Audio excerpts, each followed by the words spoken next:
साथ संगत जी बड़े प्रेम से कहना धन निरंकार जी।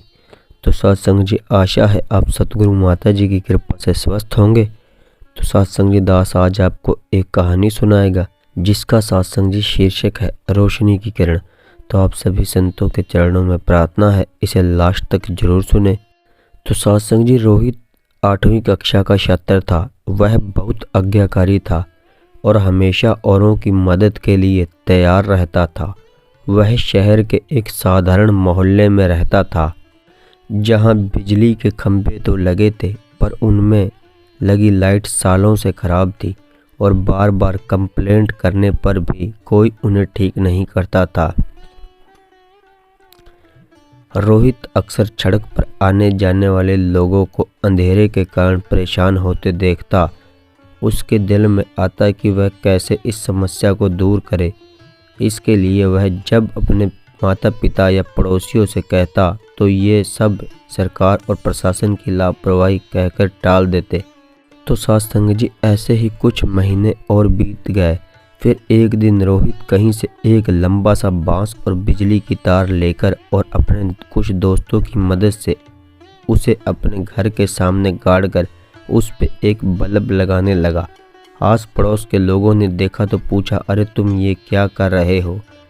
रोहित, मैं अपने घर के सामने एक बल्ब जलाने का प्रयास कर रहा हूँ। अरे इससे क्या होगा? अगर तुम एक बल्ब लगा भी लोगे तो पूरे मोहल्ले में प्रकाश थोड़े ही फैल जाएगा।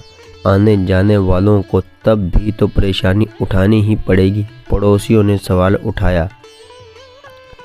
तो सत्संग जी इस पर रोहित बोला, आपकी बात सही है पर ऐसा करके मैं कम से कम अपने घर के सामने से आने जाने वाले लोगों को परेशानी से तो बचा पाऊंगा। और ऐसा कहते हुए उसने एक बल्ब वहां टांग दिया। रात को जब बल्ब जला तो बात पूरे मोहल्ले में फैल गई। किसी ने रोहित के इस कदम की खिल्ली उड़ाई तो किसी ने उसकी प्रशंसा की। 1-2 दिन बीते तो लोगों ने देखा कि कुछ और घरों के सामने लोगों ने बल्ब टांग दी। फिर क्या था, महीना बीतते बीतते पूरा मोहल्ला प्रकाश से जगमगा उठा। एक छोटे से लड़के के एक कदम ने इतना बड़ा बदलाव ला दिया था। धीरे धीरे पूरे शहर में ये बात फैल गई। अखबारों ने भी इस खबर की प्रमुखता में छापा और अतः प्रशासन को भी अपनी गलती का एहसास हुआ और मोहल्ले में स्ट्रीट लाइट को ठीक करा दिया गया। तो सत्संग जी कई बार हम इसलिए किसी अच्छे काम को करने में संकोच कर जाते हैं क्योंकि हमें उससे होने वाला बदलाव बहुत छोटा प्रतीत होता है, पर हकीकत में हमारा छोटा सा कदम एक बड़ी क्रांति का रूप लेने की ताकत रखता है।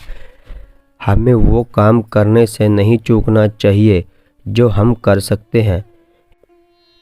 इस कहानी में भी अगर रोहित के उस स्टेप की वजह से पूरे मोहल्ले में रोशनी नहीं भी हो पाती तो उसका वो कदम उतना ही महान होता जितना कि रोशनी हो जाने पर है।